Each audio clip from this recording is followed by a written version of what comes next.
Pernah Nabi SAW berbaring di rumah beliau. Pada saat Ummahatil Mu'minin radhiyallahu anhunna sempat meminta pada saat itu kenaikan nafkah, maka Nabi SAW menghajar mereka. Salah satu dari Ummahatil Mu'minin adalah Hafsah radhiyallahu anha, anak Umar bin Khattab radhiyallahu anhu. Umar khawatir jangan sampai Hafsah diceraikan oleh Nabi SAW karena perilaku ini. Tentu saya sedang tidak membahas hajarnya Nabi SAW atau bagaimana Nabi SAW sedang mendidik para istrinya. Tetapi Nabi SAW pada saat itu tidak bertemu dengan mereka, tidak mengajak ngobrol selama sebulan, yang masyhur dalam riwayat Bukhari, untuk memberikan pendidikan agar mereka bersyukur kepada Allah Subhanahu wa taala dan tidak membangkang terhadap hukum-hukum yang telah Allah terapkan.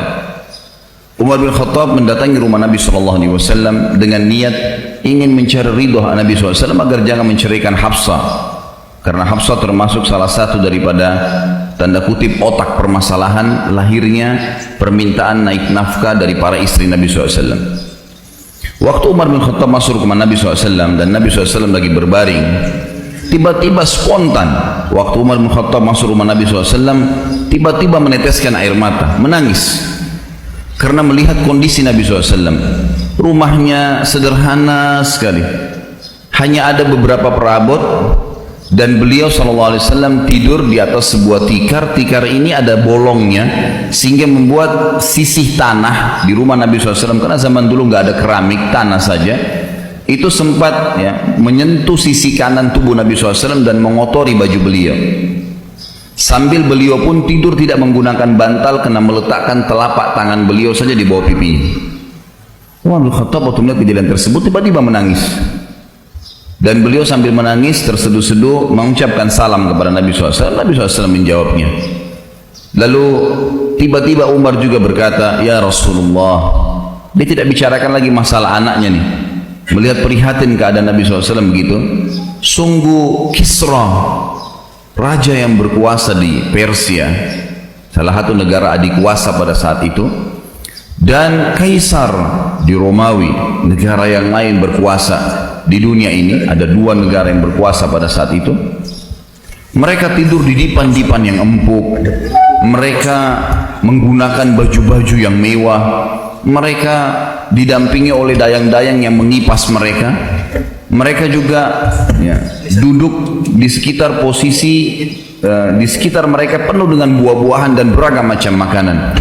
Sementara Anda utusan Allah, Nabi kami, Anda adalah raja kami, seperti ini keadaannya ya Rasulullah. Artinya kok sederhana sekali, dan sampai tidur pun berbekas-bekas tanah di sisi kanan Nabi SAW.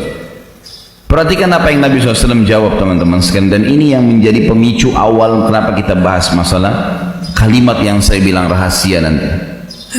Nabi SAW duduk, darinya baring, lalu berkata, "Wahai ibnu Khattab," wahai anaknya Khattab, maksudnya Umar, "apakah kau masih ragu dengan apa yang telah selama ini aku sampaikan? Apakah kau masih ragu, wahai Umar, bahwasanya mereka memiliki dunia, tadi orang-orang yang kamu sebutkan itu, dan kita memiliki akhirat? Apa kau masih ragu semua dengan janji-janji Allah dan semua ancamannya, sampai akhirnya kau berkata seperti itu? Ketahuilah wahai ibnu Khattab, Islam ini akan sampai ke seluruh pelosok muka bumi ini, baik dengan kemuliaan atau dengan kehinaan." Maksudnya akan masuk Islam orang yang mulia, dan yang menolak pun akan dengan terhina masuk ke dalam Islam. Akan masuk akhir zaman nanti seperti itu. Ini kurang lebih pemicu awal kisah ini. Juga yang lainnya adalah riwayat Bukhari, Khabbab bin Arat radhiyallahu anhu, sahabat Nabi yang mulia, seorang mantan budak di Mekah dulu, datang kepada Nabi SAW di Mekah, mendekati beliau. Beliau lagi di depan Ka'bah, kemudian menggunakan jubahnya sambil berdoa kepada Allah Azza wa Jalla. Khabbab bin Arat waktu itu baru saja selesai disiksa. Tahu bagaimana bentuk siksanya orang-orang Quraisy kepada Khabbab? Luar biasa. Kisahnya adalah bagaimana kita tahu luka dan sakitnya Khabbab radhiyallahu anhu ini waktu di zaman khilafahnya Umar bin Khattab. Saya akan kembali ke kisah tadi. Umar bin Khattab waktu jadi khalifah sempat bertanya kepada Khabbab, wahai Khabbab, siksaan apa yang paling menyakitkan bagi kamu yang dilakukan oleh Quraisy? Khabbab nggak ngomong apa-apa. Beliau mengatakan, inilah Amir Mu'minin. Dibuka bajunya, jadi tulang belakangnya Khabbab dari leher sampai ke tulang ekornya, di sebelah sisi kirinya itu ada lubang yang dalam sekali, dari atas sampai ke bawah. Lubang yang dalam yang kalau dimasukkan telapak tangan bisa masuk. Dalam, berwarna merah kehitam-hitaman seperti luka bakar. Dan ini sudah berjalan sekian tahun ini, sudah sekian belas tahun terjadi ini.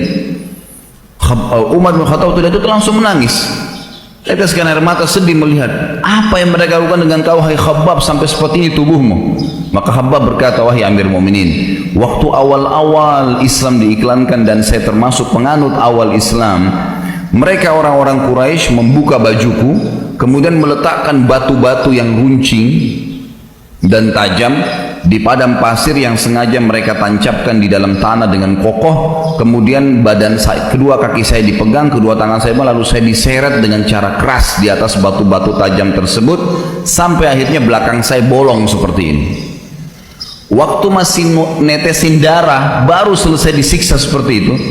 Di Mekah, ya, Khabbab bin Arad datang kepada Nabi SAW. Nabi SAW lagi di depan Ka'bah, mengatakan, ya Rasulullah, dibuka bajunya, lihat nih perilakunya orang Quraisy, luar biasa nih penyiksaannya.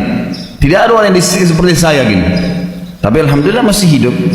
Lalu kemudian dia maksudnya berkatalah Khabbab, ya Rasulullah, mumpung anda di depan Ka'bah, anda seorang utusan Allah, mintalah agar Allah memenangkan segera agama ini. Apa kata Nabi SAW? Wahai Khabbab, innakum qaumun tas'ajilun. Sesungguhnya kalian kaum yang buru-buru.